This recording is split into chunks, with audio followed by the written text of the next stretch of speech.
HYPERVIOLENT is yet another retro FPS, albeit one that actually leads into classic gameplay mechanics as much as the aesthetic style. It's creepy, gory and challenging, and often felt like a hybrid of Doom 64 and System Shock 2.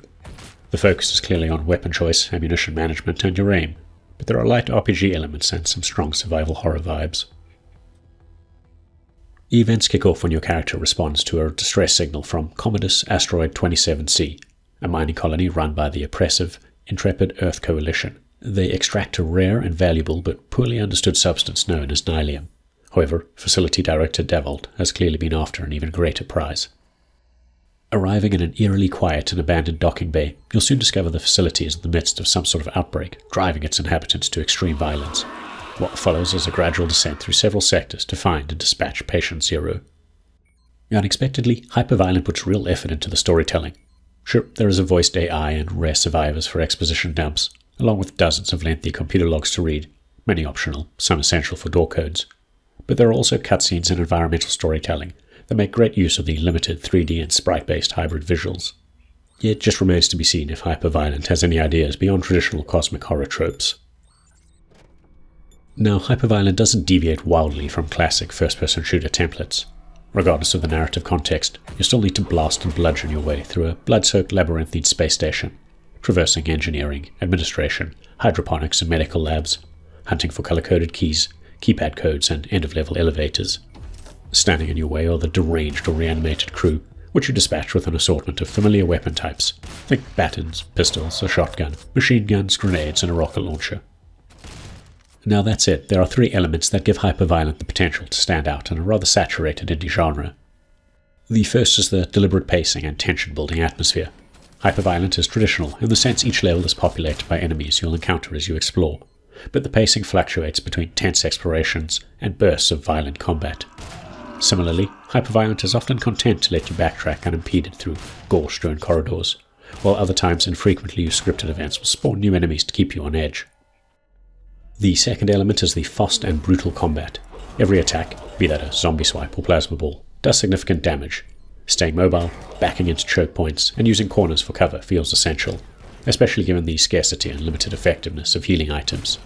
Thankfully, the same holds true for you, so 1 or 2 headshots will drop most foes, especially if you found a few secreted away damage enhancement mods. Or, if you're flush with ammunition, you can dual wield and get in close to finish a fight quickly. The last element I really enjoyed was the survival horror style resource and inventory management, coupled with manual save stations.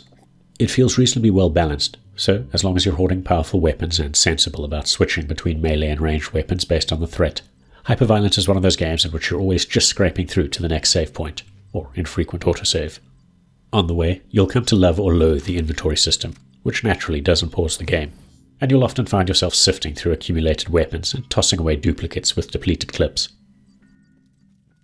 Of course, HYPERVIOLENT is in early access, so there are both optimization and gameplay issues that need work. The first and most obvious are the performance and audio issues.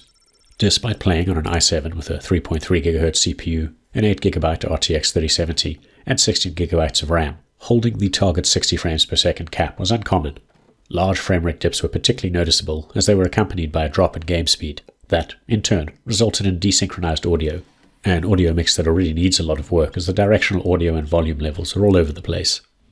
When it comes to the gameplay issues, there were some obvious pathfinding issues that make it easy to trap enemies on corners and in doorways, but the most frustrating was hit-scan enemies with near-instantaneous reaction speeds, an excessive damage vignette, and several weapons so inaccurate the crosshair might as well have been a suggestion. Equally problematic were some of the basic commands and inventory management issues. Although I appreciate the dual-wielding setup, quick-swapping weapons and reloading feels unnecessarily fiddly, as you have to scroll or hold a key before clicking the appropriate mouse button. If you wanted to instead change your loadout through the inventory screen, you'll discover there's no quick way to identify your modded weapons, and accidentally dropping items while moving them between hands is too easy. Some sort of color coding for modded weapons and maybe a dedicated drop zone would be a better choice. Now all that said, even in this early form, HYPERVIOLENT demonstrates a ton of potential, particularly for those that enjoy cosmic horror vibes and survival horror mechanics. But the sizable chunk of single-player content also demonstrates the need for some mechanical tweaks and a lot of polish before launch. If you've got this far, please consider giving the video a like and maybe subscribing to our channel as it helps us grow.